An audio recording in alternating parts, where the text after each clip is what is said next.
One of the most terrifying concepts in the human experience, I think, is something being an inevitability. For us, our most harrowing inevitability is death. We never know how it will find us, but we all know it is coming for us. We, being human, have hope and fight so that we will get another day to live, breathe, feel, and sleep on this isolated, forsaken rock, making its way through an infinitely vast nothing, rotating around a flame which will eventually, certainly, fade, leaving Earth to be just like the rest of this corner of the endless dark, an uninhabited rock flying through the abyss.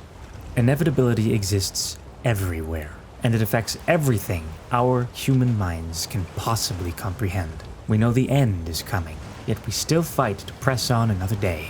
No game I have played has grappled with the battle against inevitability like the recently released Still Wakes the Deep, developed by the Chinese Room. Let's talk about it.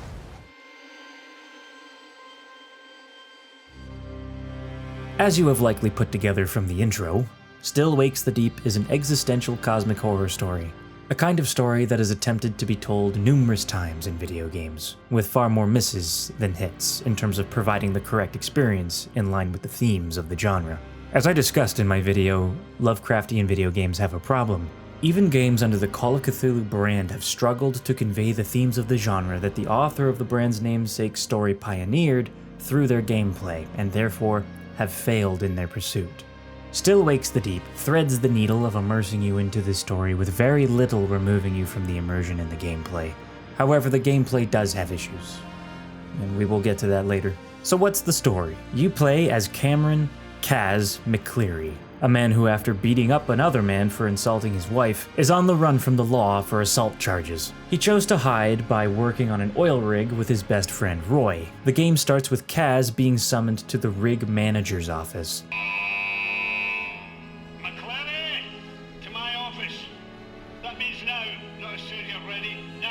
You talk to the crew along the way and you get to know everyone a little bit, most notably Roy, Finley, and Brody. There are some other folks, but they pretty much all die immediately. After chatting with your coworkers and learning of the oil drill crew having some problems with their equipment, you arrive at the manager's office. This is Rennick, the rig's corporate manager, and like most corporate managers, he sucks.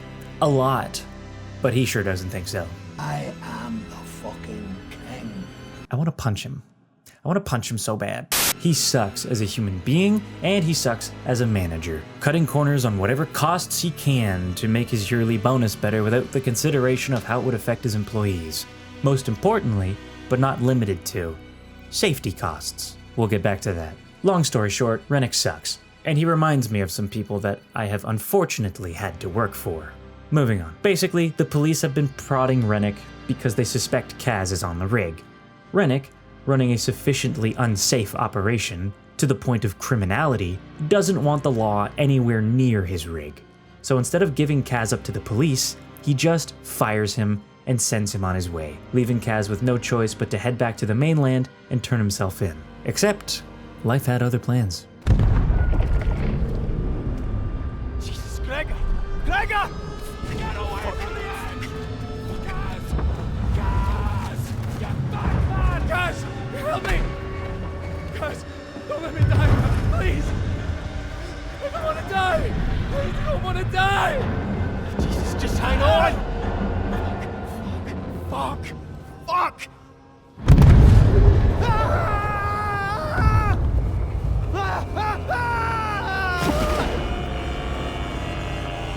That's it, roll credits, we're done here. Woo! Oh, wait. He's not dead. The guy who fell in before you, he's dead. He's very dead. Kaz's coworker only managed to find him. The ocean is terrifying, and honestly, I don't know why we go anywhere near the damn things. Anyways, it's clear that something awful has happened and people are uneasy. Some people are freaking out, like this guy in the submersible. Damn. Brody wants to help the guy in the sub, and he asks Kaz to see if he can figure out what's going on from the higher-ups, and tells him that the only way left intact is by going under the rig, then through engineering. While passing under the rig, Kaz gets a look at what was messing with the drill. It is otherworldly. It is enchanting. Someone stops him from investigating the mass directly and tells him to get into the rig. The rig is in shambles. Something big happened while Kaz was unconscious from the fall. He cuts through the water tank room and finds one of his coworkers, doing this. Fuck is that? He sneaks past Gibbo, that was the creature's name before it transformed, and realizes he is in some kind of waking eldritch nightmare. Rennick finally, after much delay and pretending like everything is fine, issues the evacuation order and tells everyone to get to the helipad, and if people run late, the helicopter will leave them behind. Kaz goes to get his buddy Roy, and Roy is scared and lacking his insulin. He is diabetic and doesn't want to take his chances in his weakened state unless Kaz can guarantee him his safety. Before the evacuation call is made, Kaz also checks the lifeboats, only to find that they,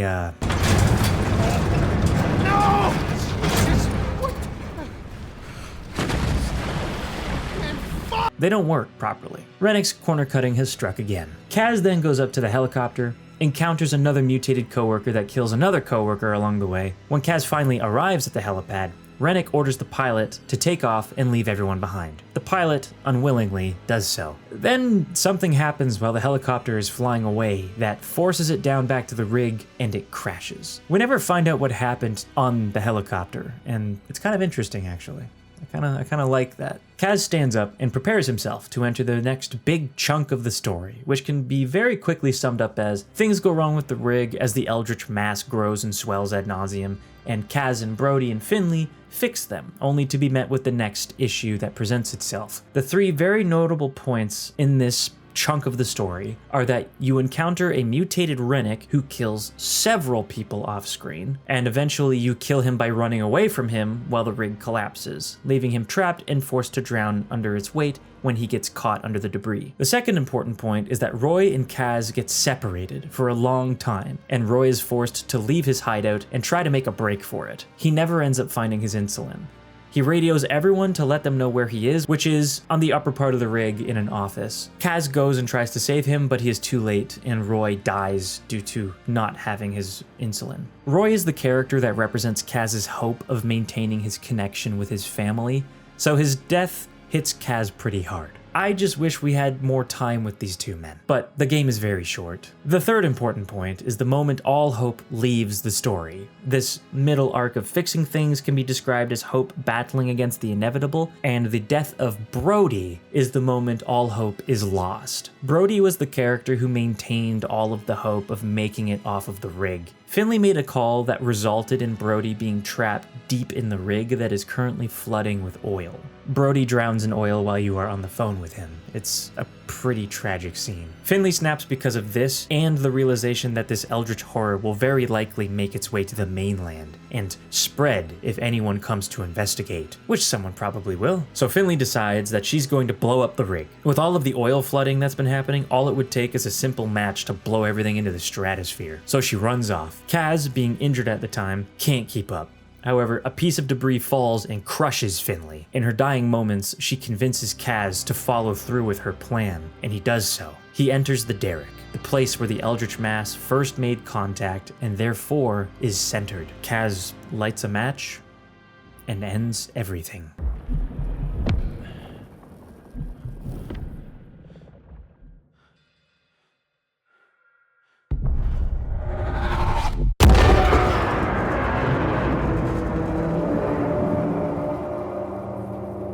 Then he enters the disco realm, says goodbye to his wife in some sort of dream or memory, and then the game ends very abruptly, without confirming our success or failure, which for this game genre is perfect.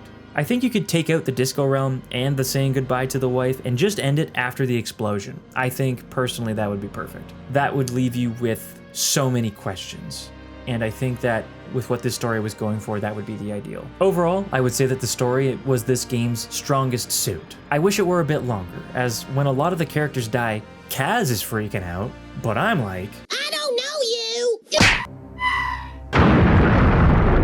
I think the lack of interaction with everyone made Brody's death hit harder for me than Roy's, which I don't think was the plan of the writers, because of how much Roy is written to be Kaz's support system. Brody's death sent the story death spiraling towards madness, whereas Roy's death felt kind of like the others, just another small part of the main downward trend of this story's hope. So all in all, The story was great. I just wish there was a little more time with the prominent characters being Roy, Brody, and Finley before everything went to hell. Rennick had the perfect amount of time on screen for what he was, though. Screw that guy. One final thing about the story, the voice actors were great and the dialogue with the characters was also great. I also love that there was an option to set the game's language to Gaelic. I just think that's awesome. Well, it's time to be mean now. The gameplay of Still Wakes the Deep doesn't have too much going on. It's very basic. I would say a little too basic. Like the Chinese Room's contribution to the Amnesia series, A Machine for Pigs, it also doesn't have much going on gameplay-wise. It lacks player interaction or decision-making for the vast majority of the game's run. It feels more like watching a movie.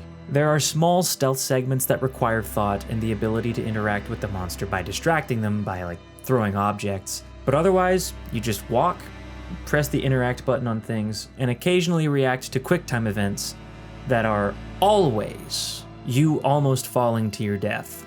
The almost falling QTE happened so often that I started predicting when they would occur.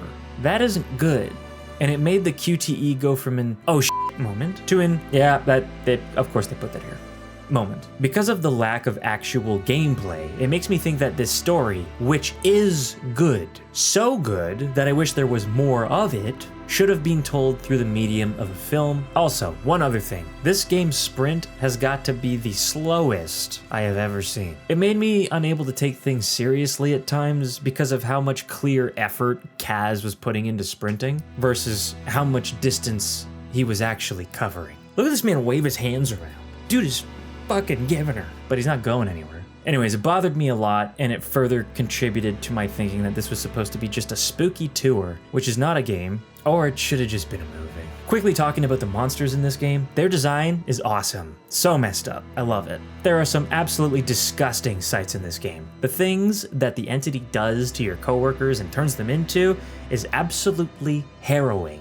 The body horror in this game hits pretty hard. I also love the design of the entity itself, being a growing organism with prismatic fluid flowing through it that is kind of reminiscent of like the human body's Venus system, with it's like just a series of veins and organs all over the rig. It's awesome. A being so alien that just staring at it for too long would induce a form of madness through some kind of weird aura that this creature has about it. On top of the fact that it is just this unknowable thing, which I wish was present in the gameplay mechanics, but it isn't. The screen just gets blurry, but nothing actually happens if you stare at the thing for too long. Part of the gameplay could have been having to navigate through this rig without looking at the thing. I think that would have been awesome. Anyways, the monsters look incredible. I wish I got to interact with them more. Like, the developers put in a button that lets you turn your head backwards and look over your shoulder while you're moving forward, which is a great idea. But with how slow everything moves in this game and how clunky it is, it just feels like if you don't make a wrong turn on the scripted chase path, you don't even need to use this button. Because with as slow as you move, the monsters will never catch you if you follow the right path. Which again takes me back to this being a spooky tour. You're just on the right path. So, the long and short of it is that the Chinese Room needs to start making movies and TV shows because they clearly have the ability to tell cool stories. But now, 2 games that I have played from this developer have been deeply uninspired in their gameplay, which sucks to say, you know. I don't want to say that, but it's true. Amnesia: A Machine for Pigs came out in 2013. And now, in this blessed year of 2024, over a decade later, they haven't tried anything new or learned anything. I don't know if this is a developer issue or a corporate overlord issue. I will always assume it is the corporate overlords, but I can't say for sure. All I can say is that it is a major problem and it was not solved over a decade. That is bad. If this game were longer, despite me wanting more from this story, due to the lack of meaningful gameplay, I would have gotten bored. I was already on my way there. The only reason I wanted to see the ending of this game was because the story was good, but that could only have taken me so far. Anyways, I'm done being mean now.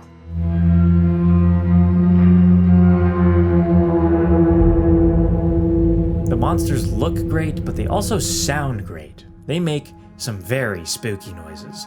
and yell mad ramblings at you that definitely unsettled me more than a few times.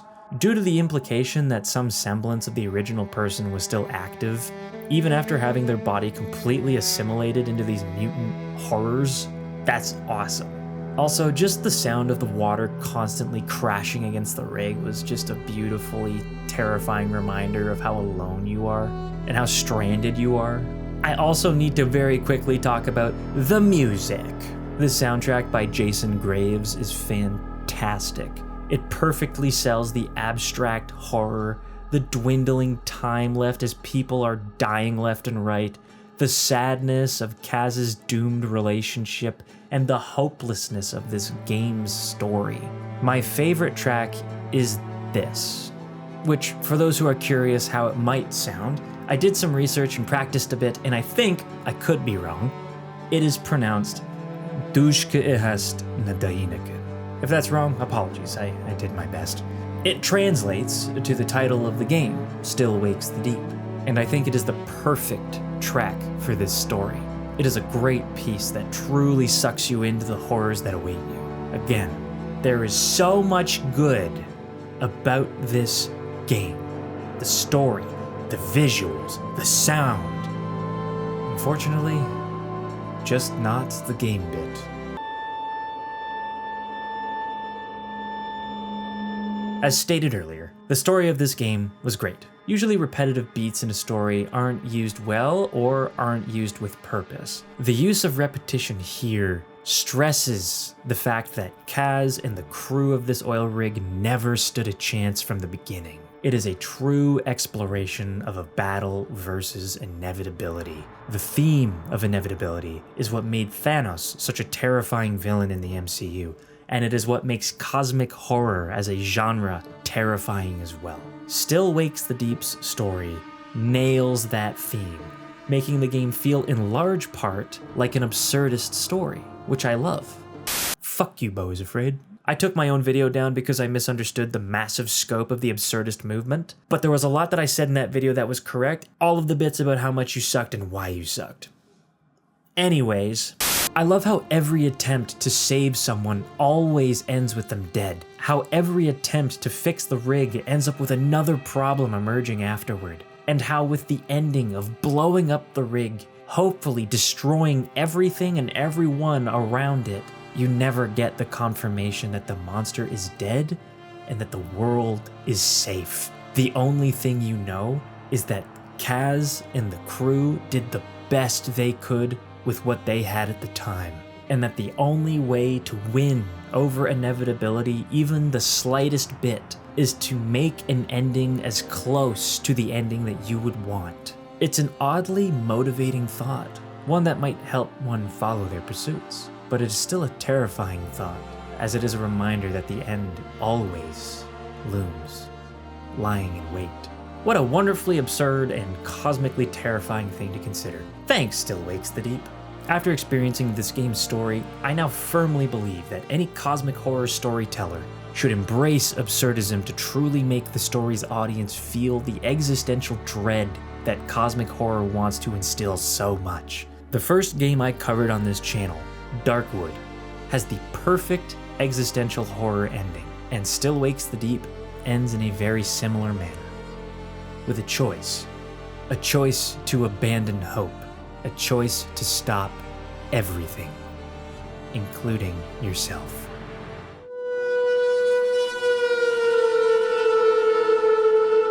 Still Wakes the Deep is a great story contained within a little 4-hour game with some major gameplay issues. So, we can assume that the price is something reasonable like 15 to 20 bucks. What the fuck? Were the game that price, I would recommend it. But because it is $40, I will not recommend it. That is far too expensive for what this game is, which is a good story, which is worth experiencing, but not for $40. Not in this economy. Go watch Jacksepticeye's playthrough. It's not too long. It's all in one video as well. I really like this story, but the Chinese room is still up to their old bullshit, telling interesting stories through the medium of lackluster and uninspired gameplay. Which is a shame, because there was so much they could have done with the gameplay and with the setting. Could you imagine a survival horror game set on an oil rig? that truly leaned into the fact that it was set on an oil rig. The possibilities are quite literally endless. Oh well. It has a little something for everyone, and it really made me feel like Wake in the Deep. 7 out of 10. Actually, real talk is a 4.5 out of 10. Hello! Thank you so much for watching the video. It truly means the most. Have you played Still Wakes the Deep, or have you watched Jacksepticeye play through Still Wakes the Deep? What are your thoughts on it? What are your thoughts on cosmic horror stories? Do you think that absurdist storytelling elements should be more present in the genre? Also, what is your favorite cosmic horror story? Let me know down below. I read all your comments. I really liked this story, but man, they're really making me work for that. Oh, I hope everything has been going well on your end. I'll keep it short today. Thank you again so much for watching the video. Stay safe out there, be kind to yourself, and I will see you in the next video. Have a good one.